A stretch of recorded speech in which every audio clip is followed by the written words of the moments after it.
ಕರ್ತನಲ್ಲಿ ಪ್ರೀತಿಯುಳ್ಳಂಥ ದೇವಜನರೇ, ನಿಮ್ಮೆಲ್ಲರನ್ನು ಕೂಡ ಯೇಸುವಿನ ಹೆಸರಲ್ಲಿ ನಾನು ವಂದಿಸ್ತೇನೆ. ನಾವು ಉಜ್ಜೀವನವನ್ನು ಅಪೇಕ್ಷಿಸ್ತಾ, ಉಜ್ಜೀವನ ಎದುರು ನೋಡ್ತಾ, ಉಜ್ಜೀವನಕ್ಕಾಗಿ ನಾವು ಸಿದ್ಧಗೊಳ್ಳುವುದಕ್ಕಾಗಿ ಅನೇಕ ರೀತಿಯಾದಂಥ ಕಾರ್ಯಗಳನ್ನ ನಾವು ಮಾಡುವವರಾಗಿದ್ದೇವೆ. ಯಾಕಂತ ಹೇಳಿದ್ರೆ ದೇವರ ವಾಕ್ಯ ಹೇಳ್ತದಲ್ಲ, ನಾವು ಆತನ ಪ್ರತ್ಯಕ್ಷತೆಗಾಗಿ ಕಾಯುವವರು. ಆತನ ಪ್ರತ್ಯಕ್ಷತೆಗಾಗಿ ಕಾಯುವವರಿಗೆ ವಿಶೇಷವಾದ ಬಹುಮಾನ ಉಂಟು. ಸರಿ, ಮುಂಬರಲಿಕ್ಕಿರ್ತಕ್ಕಂಥ ಉಜ್ಜೀವನ, ನಮ್ಮ ದೇಶದಲ್ಲಿ ಬರಲಿಕ್ಕಿರ್ತಕ್ಕಂಥ ಉಜ್ಜೀವನ, ವೈಯಕ್ತಿಕವಾದ ಕೌಟುಂಬಿಕವಾದ ಸಭೆಯಲ್ಲಿ ಕೂಡ ಬರುವ ಉಜ್ಜೀವನ, ಈ ಉಜ್ಜೀವನಕ್ಕೆ ನಮ್ಮನ್ನು ಸಿದ್ಧಗೊಳಿಸ್ಕೊಳ್ತಾ ಇದ್ದೇವೆ. ಅದಕ್ಕಾಗಿ ನಾವು ದೇವರ ವಚನಗಳನ್ನ ನಾವು ಧ್ಯಾನಿಸ್ತಾ ಬರ್ತಾ ಇದ್ದೇವೆ. ಅದರಲ್ಲಿ ಮುಖ್ಯವಾಗಿ ಯೇಸು ಯಾರು, ದೇವರು ಯಾರು, ಆತ್ಮನು ಯಾರು, ಆತನ ಎಂಥವನು ಎಂಬುದನ್ನು ನಾವು ಧ್ಯಾನಿಸ್ತಾ ಇದ್ರ ಮೂಲಕವಾಗಿ ನಾವು ಉಜ್ಜೀವಿಸಲ್ಪಡುವರಾಗಿದ್ದೇವೆ, ನಿತ್ಯ ಜೀವವನ್ನು ಹೊಂದಿಕೊಳ್ಳುವವರಾಗಿದ್ದೇವೆ. ಇದು ವೈಯಕ್ತಿಕವಾದ ಉಜ್ಜೀವನವನ್ನು ತರ್ತದೆ. ನಮ್ಮ ಸ್ವಭಾವದಲ್ಲಿ ಒಂದು ಬದಲಾವಣೆ, ನಮ್ಮ ಗುಣಗಳಲ್ಲಿ ಒಂದು ಬದಲಾವಣೆ, ನಮ್ಮ ಜೀವಿತದಲ್ಲಿ ಒಂದು ಬದಲಾವಣೆ, ನಾವು ಮಾನಸಾಂತರವನ್ನು ಹೊಂದುವಂತೆ ನಮ್ಮನ್ನು ನಡೆಸುವಂಥದ್ದಾಗಿದೆಯಲ್ಲ. ಅದಕ್ಕಾಗಿ ನಾವು ಅನೇಕ ವಿಷಯಗಳನ್ನ ಧ್ಯಾನಿಸ್ತಾ ಬರ್ತಾ ಇದ್ದೀವಿ. ಅದ್ರಲ್ಲಿ ಮುಖ್ಯವಾಗಿ ಪ್ರೀತಿಯ ಕುರಿತಾಗಿ ನಾವು ಧ್ಯಾನಿಸ್ತಾ ಬರ್ತಾ ಇದ್ವಿ. ನಾವು ತಂದೆ ಹೇಗೆ ದೋಷವಿಲ್ಲದವನಾಗಿದ್ದಾನೋ ಹಾಗೆ ನಾವು ದೋಷವಿಲ್ಲದವರು ಎಂಬುದನ್ನು ನಾವು ಧ್ಯಾನ ಮಾಡ್ತಾ ಇದ್ವಿ. ಸೊ ಅದ್ರಲ್ಲಿ ಮುಖ್ಯವಾಗಿ ತಂದೆ ದೋಷವಿಲ್ಲದವನು ಕಾರಣ ಆತ ಪ್ರೀತಿಸೋದ್ರಿಂದ ಆತ ದೋಷವಿಲ್ಲದವನು. ಹಾಗೆ ನಾವು ಪ್ರೀತಿಸುವುದಾದರೆ ಮಾತ್ರವೇ ದೋಷವಿಲ್ಲದವರು ಮತ್ತು ಪರಿಶುದ್ಧರು ಆಗಿದ್ದೇವೆ. ಮುಂದುವರೆದು ನಾವು ವಾಕ್ಯವನ್ನು ನಾವು ನೋಡ್ಲಿಕ್ಕಿದ್ದೇವೆ. ವಾಕ್ಯವನ್ನು ನಾವು ಕೇಳಿಸ್ಕೊಳ್ಳೋಣ. ಪ್ರೀತಿ ಎಂಬ ಫಲ, ನಾವು ಕಡೆಯವರೆಗೂ ನಿಲ್ಲುವಂಥ ಫಲವನ್ನು ಕೊಡಬೇಕಾದಲ್ಲಿ ಪ್ರೀತಿ ಎಂಬ ಫಲ ಮೊದಲನೇದಾಗಿ ನಾವು ನೋಡುವಂಥದ್ದು ಫಲಗಳಲ್ಲಿ ಪ್ರೀತಿ. ಸೊ ಪ್ರೀತಿಯ ಕುರಿತಾಗಿ ನಾವು ಧ್ಯಾನಿಸ್ತಾ ಬಂದ್ವಿ. ಪ್ರೀತಿ ಯಾರಿಗೆ ನಾವು ನೋಡಿದ್ವಿ, ನಾವು ಕೊಡುವ ಪ್ರೀತಿ ಎಂಥದ್ದು ಅನ್ನೋದನ್ನು ನಾವು ಧ್ಯಾನಿಸ್ತಾ ಇದ್ವಿ. ಈ ಪ್ರೀತಿ ಎಂಥದ್ದು ಅನ್ನೋಂಥ ವಿಷಯದಲ್ಲಿ ಕಡೆಯದಾಗಿ ನಾವು ನೋಡ್ತಿರುವಂಥ ವಿಷಯ, ಪ್ರೀತಿ ಅಂತ್ಯದವರೆಗೂ ನಿಲ್ಲುವಂಥದ್ದು, ಪ್ರೀತಿ ಯಾವಾಗಲೂ ಇರುವಂಥದ್ದು, ಶಾಶ್ವತವೂ ಇರುವಂಥ ಪ್ರೀತಿ. ಎಲ್ಲವೂ ಕೂಡ ನಿಂತೋಗ್ತದೆ, ಎಲ್ಲವೂ ಕೂಡ ಮುಗಿದೋಗ್ತದೆ, ಆದರೆ ಪ್ರೀತಿ ಮಾತ್ರವೇ ಕಡೆಯವರೆಗೂ ನಿಲ್ಲುವಂಥದ್ದಾಗಿದೆ. ಸೊ ನಮ್ಮಲ್ಲಿ ಈ ಫಲ ನಿಲ್ಲುವಂಥ ಫಲವಾಗಿರಬೇಕಾಗಿದೆ. ಶಾಶ್ವತಕ್ಕೆ, ನಿತ್ಯಕ್ಕೂ ಇದನ್ನು ನಾವು ಕಾಪಾಡಿಕೊಳ್ಳಬೇಕಾಗಿದೆ. ಸರಿ, ಪ್ರೀತಿ ಕುರಿತಾಗಿ ಮಾತಾಡುವಂತಹ ಸತ್ಯವೇದದ ಒಂದು ಅಧ್ಯಾಯ, ಕೊರಿಯಂತ 13ನೇ ಅಧ್ಯಾಯ. ಇದರಲ್ಲಿ ಈಗಾಗಲೇ ನಾವು ಅಧ್ಯಾಯವನ್ನು 3 ಭಾಗಗಳನ್ನಾಗಿ ವಿಂಗಡಿಸ್ಕೊಂಡ್ವಿ. ನಂತರ ಮೊದಲನೇ ಭಾಗವನ್ನು ಹಿಂದೆ ಕಳೆದ ವಾರದಲ್ಲಿ ನಾವು ನೋಡಿದ್ವಿ. ಪ್ರೀತಿಯ ಅವಶ್ಯಕತೆ, ಪ್ರೀತಿ ಎಷ್ಟು ಅವಶ್ಯಕವಾದದ್ದು ಎಂಬುದನ್ನು ನಾವು ಧ್ಯಾನಿಸಿದ್ದೇವೆ.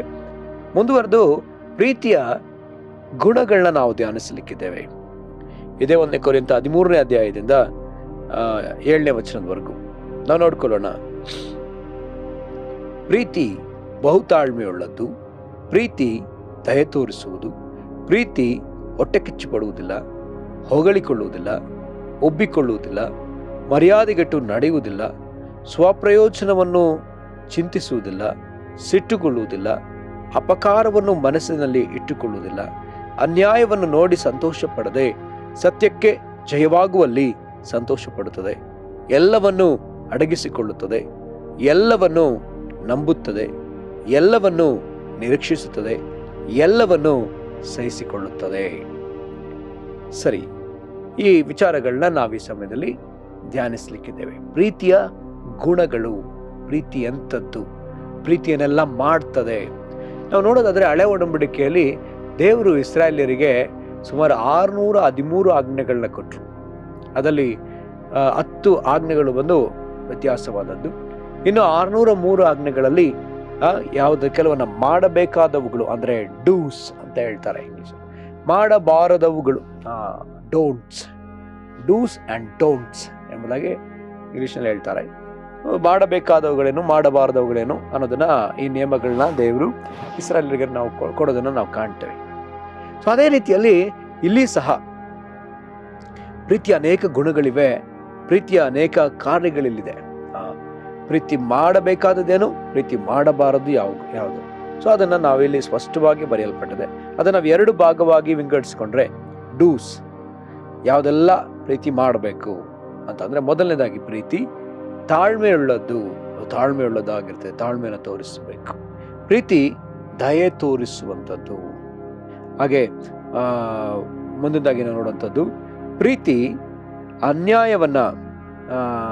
ಅನ್ಯಾಯವನ್ನ ನೋಡಿ ಸಂತೋಷ ಪಡದೆ ಸತ್ಯಕ್ಕೆ ಜಯವಾಗುವಲ್ಲಿ ಸಂತೋಷ ಪಡುತ್ತದೆ. ಪ್ರೀತಿ ಎಲ್ಲವನ್ನ ಅಡಗಿಸಿಕೊಳ್ತದೆ. ಪ್ರೀತಿ ಎಲ್ಲವನ್ನ ನಂಬುತ್ತದೆ. ಪ್ರೀತಿ ಎಲ್ಲವನ್ನ ನಿರೀಕ್ಷಿಸ್ತದೆ. ಪ್ರೀತಿ ಎಲ್ಲವನ್ನ ಸಹಿಸಿಕೊಳ್ಳುತ್ತದೆ. ಪ್ರೀತಿ ಮಾಡುವಂತ ಕಾರ್ಯಗಳು ಅನೇಕ ವಿಷಯಗಳನ್ನ ನಾವು ನೋಡಿದ್ವಿ. ಅದರಲ್ಲಿ ನಾವು ನೋಡಿದಂಥದ್ದು ಆಲ್ಮೋಸ್ಟ್ 6 ಸಂಗತಿಗಳನ್ನ ನೋಡಿದ್ದೀವಿ. ಅದೇ ರೀತಿಯಲ್ಲಿ ಈ ಕಡೆ ಭಾಗದಲ್ಲಿ ಮಾಡಬಾರದವುಗಳು, ಪ್ರೀತಿ ಮಾಡದೇ ಇರತಕ್ಕಂಥ ವಿಷಯಗಳು ಯಾವ್ದ್ಯಾವ್ದು? ಪ್ರೀತಿ ಹೊಟ್ಟೆ ಕಿಚ್ಚು ಪಡುವುದಿಲ್ಲ, ಮಾಡಬಾರದದ್ದು. ಹೊಗಳಿಕೊಳ್ಳುವುದಿಲ್ಲ, 2. ಒಪ್ಪಿಕೊಳ್ಳುವುದಿಲ್ಲ, 3. ಮರ್ಯಾದೆಗೆಟ್ಟು ನಡೆಯುವುದಿಲ್ಲ, 4. ಸ್ವಪ್ರಯೋಜನವನ್ನು ಚಿಂತಿಸುವುದಿಲ್ಲ, 5. ಸಿಟ್ಟುಗೊಳ್ಳುವುದಿಲ್ಲ, 6. ಅಪಕಾರವನ್ನು ಮನಸ್ಸಿನಲ್ಲಿ ಇಟ್ಟುಕೊಳ್ಳುವುದಿಲ್ಲ. ಇದರಲ್ಲಿ ನಾವು ನೋಡುವಂಥ ಒಂದು ವಿಷಯ ಏನಂತ ಹೇಳಿದ್ರೆ, ಈ ಕಡೆ 6, ಈ ಕಡೆ 6. ಸೊ ನಾವು ಅದನ್ನ ಸ್ಪಷ್ಟವಾಗಿ ನೋಡಲಿಕ್ಕೆ ಸಾಧ್ಯ. ಮಾಡಬೇಕಾದ ಕಾರ್ಯಗಳು 6, ಮಾಡಬಾರದವುಗಳು 6.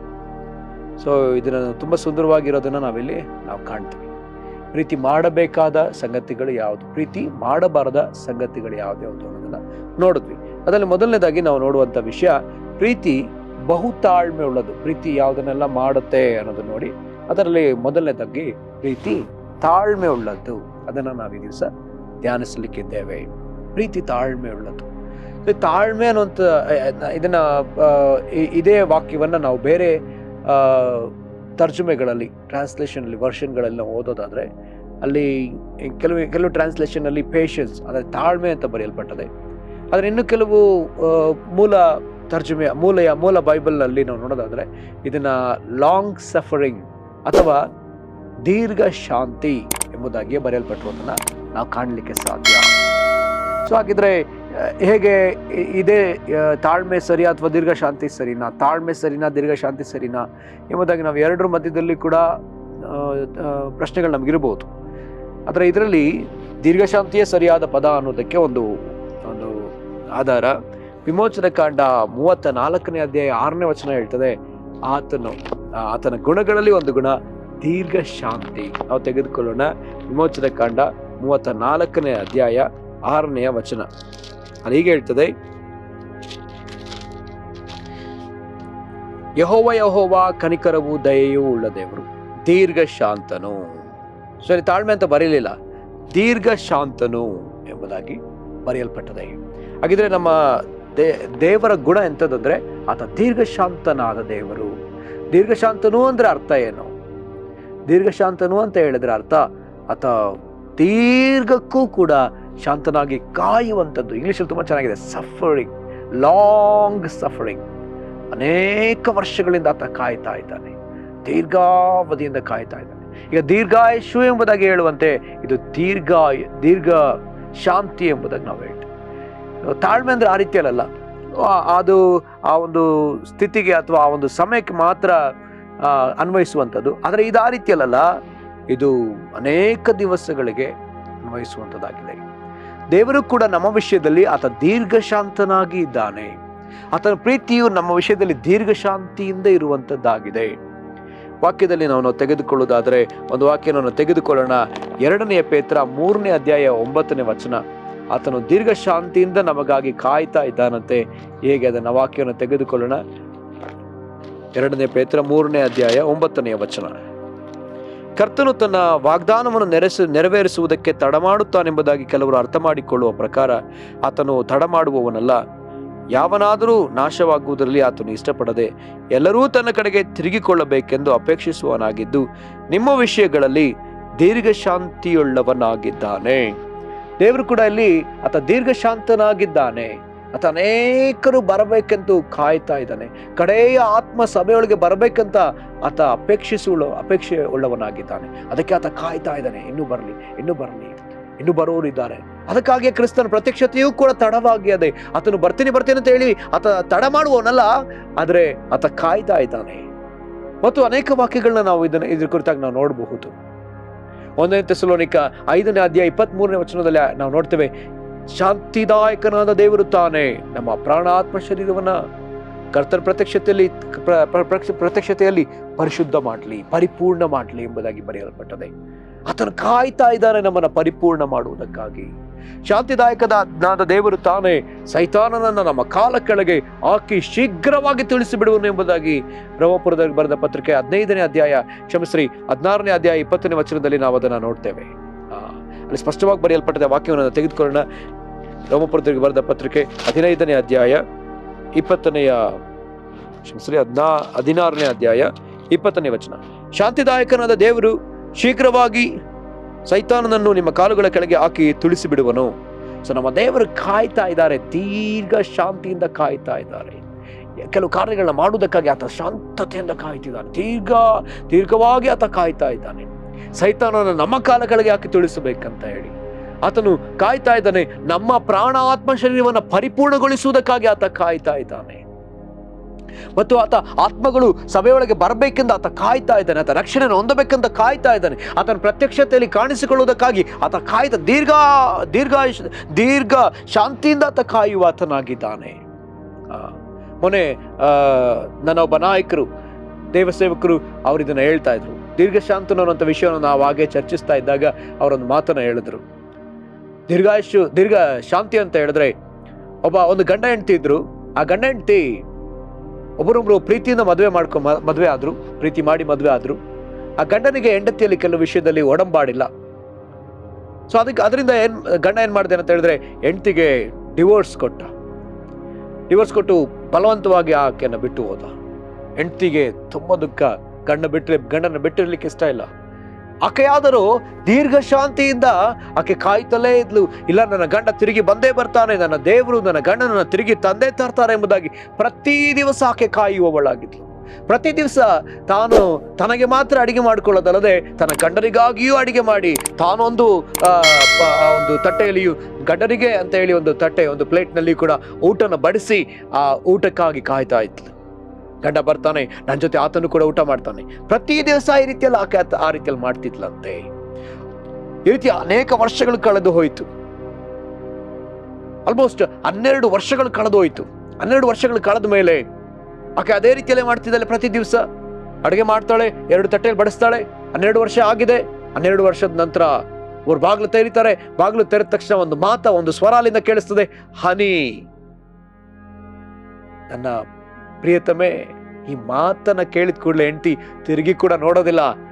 ಬದಲಾಗ ಕೇಳ್ತಾಳೆ, ನೀನ್ ಬರ್ತೀಯ ಅಂತ ನನಗೆ ಚೆನ್ನಾಗಿ ಗೊತ್ತು, ಬಾ, ನಿನಗಾಗಿ ಅಡಿಗೆ ಮಾಡಿದ್ದೀನಿ, ಊಟ ಮಾಡೋಣ.